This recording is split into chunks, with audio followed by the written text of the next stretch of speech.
Mr Speaker.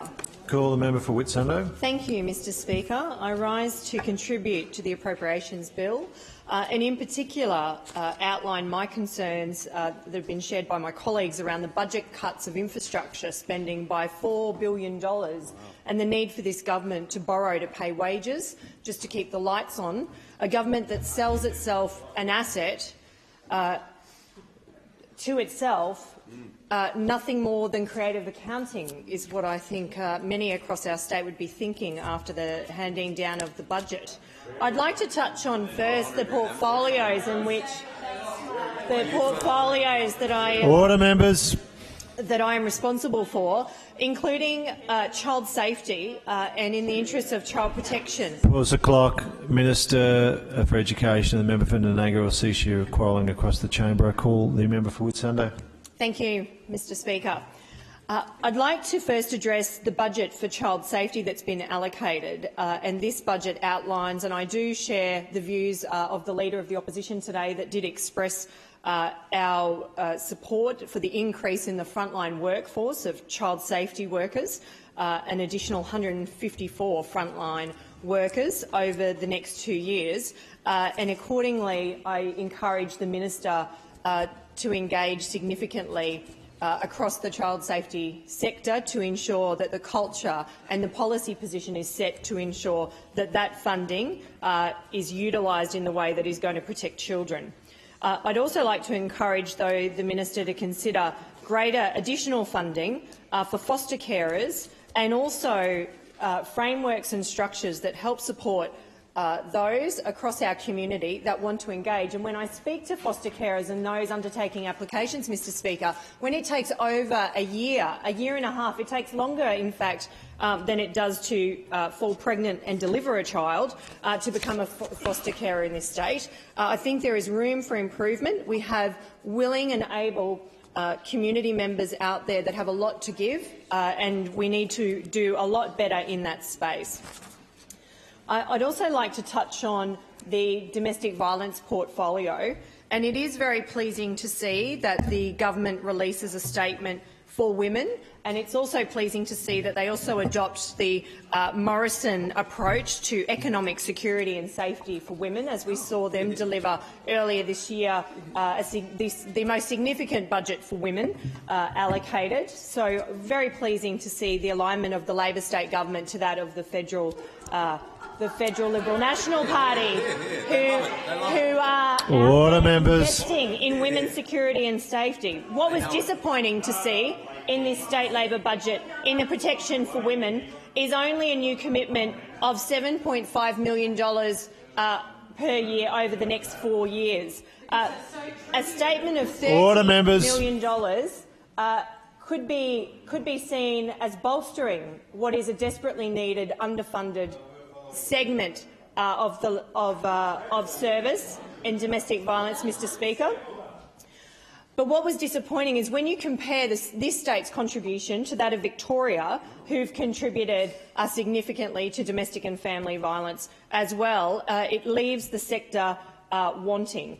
So on the back of the $25 million that was directed by the Scott Morrison coalition government in response to COVID-19 and to domestic and family violence, this state government only contributed $7.5 million, which was only 29% of what the federal government contributed, compared to their Victorian counterparts, who committed $20 million, which was 65%, in fact, was a contribution. And I think those working across the sector would be pleased if we had seen a similar percentage contribution by this state government. I'd also like to take the opportunity to advocate on behalf of the sector. I had the great privilege, Mr Speaker, of attending a meeting of the Queensland Domestic Violence Services Network in Mount Isa last month. It is disappointing that the minister was unable to attend a meeting with those stakeholders, but I certainly valued very much their time and the opportunity to be able to speak with them about the approach that they see that is needed to ensure that their funding is sustainable into the long term. COVID has brought about a number of impacts. In fact, we hear it from this government every single day in the House. But what there is not a recognition of, Mr Speaker, is that the funding that was allocated to domestic violence services, in fact, was only touching the sides. It only filled the lack of funding, really, for the need that we already had.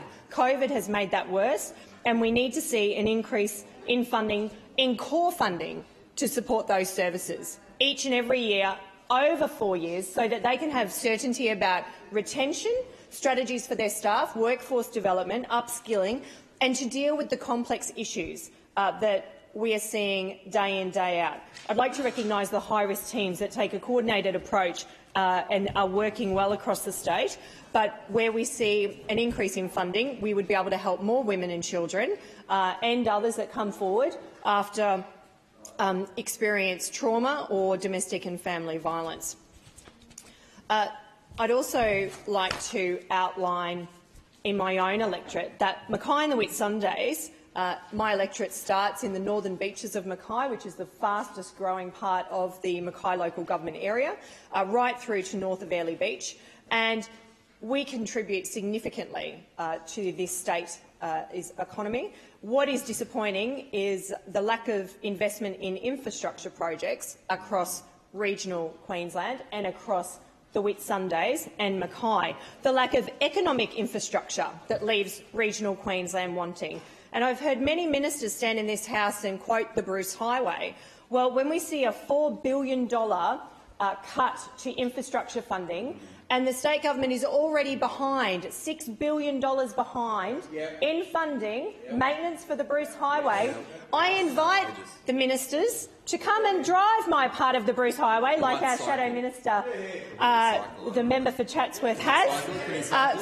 Can you bring the whacker? Oh, and in fact, if the minister Order, members. would like to come and cycle the Bruce Highway, I would happily host him in my region. Order, member for Logan. Risking his life, Member but I for would Pine encourage Rivers. him to come along. We don't want the whacker. We don't have a shortage in my community of projects. We have a long list of projects that this government could have chosen to fund, but instead the mark has fallen short. We have a skills shortage across the Whitsundays community. We have a housing shortage, Mr Speaker. We have a health services shortage, Mr Speaker. And it is disappointing that the Labor government chose to re-announce projects that have been under construction since Cyclone Debbie, Mr Speaker. No new projects across the Whitsunday electorate. In fact, most of them will be almost finished in the last quarter of this year.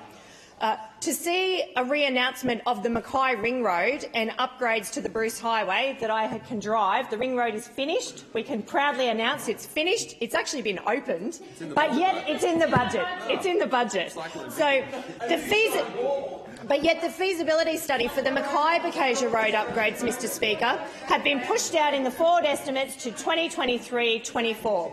That is a critical road in and out of the northern beaches of Mackay. It is a critical road to transport children into and out of the schools. It is a critical road for emergency services. It is a critical road for commuters. And this state Labor government has no plan for that road, has no allocated funds to build the duplication of that road. There has not been an exclusive investment in social or community housing for the region. And recently, when I had the Shadow Minister for Housing visit the region, the response that we received through the media from the member for Mackay is that there are 10 new social houses being built in Mackay. Well, that's fantastic for the 800 applicants awaiting social housing across Mackay and the Whitsundays. While Whitsunday and Mackay regional councils, and I had the privilege to speak to both of my mayors in the last 24 hours, do welcome the Works for Queensland program, and I too, as a former deputy mayor, see the value in that program. I'll take that interjection, actually. I will speak about George Christensen, because George Christensen has delivered more in infrastructure funding for the seat of Mackay and the seat of Whitsunday than this state Labor government has in your entire term. So I'll take that interjection. What's his margin? I'll take that interjection from the member for Bonnie. His margin is sitting about 13.5%, I think, across the safe Labor seat of Mackay. Thank you. So the Labor government have continued to ignore the Whitsunday region. They continue to ignore the health demands in a regional community. Order, member for Keppel. I recently visited the Proserpine Health and Hospital Service with the newly appointed chair and CEO, and I was very pleased to engage with the local health service and the amazing job that they do there. But what is not pleasing is to see no commitment to the renal dialysis unit that the Labor government committed to during the election, of which a local resident in my community, Navio, has been fighting for a renal dialysis unit for a long time. And I quote, he says, "We need facilities closer to the people who require this service. I can't see why the Queensland government keeps talking about how good their health system is, but a centre like Proserpine doesn't have a service." And nothing infuriates me more, Mr Speaker, than I see an announcement for South East Queensland, and I'm all for an increase in services for people all across Queensland. But new satellite hospitals so that people are closer to services when I have people in my community risking their life driving on the goat track that is the Bruce Highway to be able to access renal dialysis. People in their elderly that have to make that trip twice a week. It's appalling, Mr Speaker.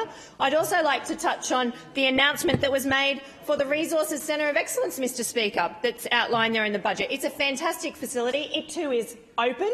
And the $7 million that's outlined actually in the budget statements and the promotional material, in fact, is inaccurate, Mr Speaker, because the Mackay Regional Council co-contributed half of that funding on the back of the former leader, the member for Nanango, who made that commitment after the last election. So it's fantastic, and I thank and recognise Mackay Regional Council for their contribution. This budget also delivered no water infrastructure, and I see the minister over there, and I've written to the minister and I've written to the Deputy Prime Minister, because Urana Dam, Mr Speaker, is ready to go. It is ready to go to deliver water security for the Whitsundays. It is ready to go to deliver renewable energy. It's also ready to go to ensure agriculture across our community is supported and expanded. It's also disappointing to see no new tourism infrastructure, Madam Acting Speaker. But what I would like to recognise is the hard work of my RTO, the way in which they engage partnerships with Tourism Events Queensland and the private sector. And I want to take this opportunity to also acknowledge a very successful event hosted by Kev Collins and Fish Divine recently, which was the White on White, and it was a fantastic event. And I'd also like to take the opportunity as well to recognise the leadership of our Tourism Whitsunday CEO, Tash Wheeler, who in fact tendered her resignation yesterday and will be finishing up with the organisation in September. Tash and Pete came to the Whitsundays in 2013. She has grown brand Whitsundays. Her family has grown during that time. She's demonstrated tremendous leadership on the back of COVID-19 and the impacts on the tourism sector. And so I'd like to take this opportunity on behalf of everyone in the Whitsundays community and the broader state tourism community to recognise her efforts. Today also, Madam Deputy Speaker, it is the show holiday in Mackay, and I know the member for Mackay also would be, like me, wishing we were there, perhaps not sharing any fairy floss together, but certainly engaging with our local show community. And tomorrow it is the local show holiday in Proserpine, which is a very exciting event. Cyclone Debbie caused significant disruption and destruction to the grounds, in particular to the pavilion. During the election, I committed to funding the final stage of the pavilion project upgrade. Unfortunately, the state Labor government decided not to fund our rural regional show. It is mean. But the member for Dawson was able to speak to the minister, to Minister Littleproud, and was able to meet that funding shortfall. And they'll be opening that on Friday. I also want to take this opportunity to recognise Brooklyn Lade, India Lade, Georgia Cam, Grace McDonald, Meg Wilson, who raised $30,000 at the recent Proserpine Show Ball, which is going to go a long way to upgrade those facilities. And the night was a huge success, and those young women made an enormous contribution in fundraising, and it's something now that will be locked into the annual calendar. With the Proserpine Show opening tomorrow, I'd also like to wish Donna Rogers and her committee all the best as well. So overall, Madam Deputy Speaker, this budget was disappointing, to say the least, for the people of Whitsundays, but I will continue to fight for those priority projects that are important and continue to advocate for the fair share that we deserve in regional and rural Queensland. Deputy Speaker. I call the member for Maryborough. Deputy Speaker, I rise to support the Appropriation Bill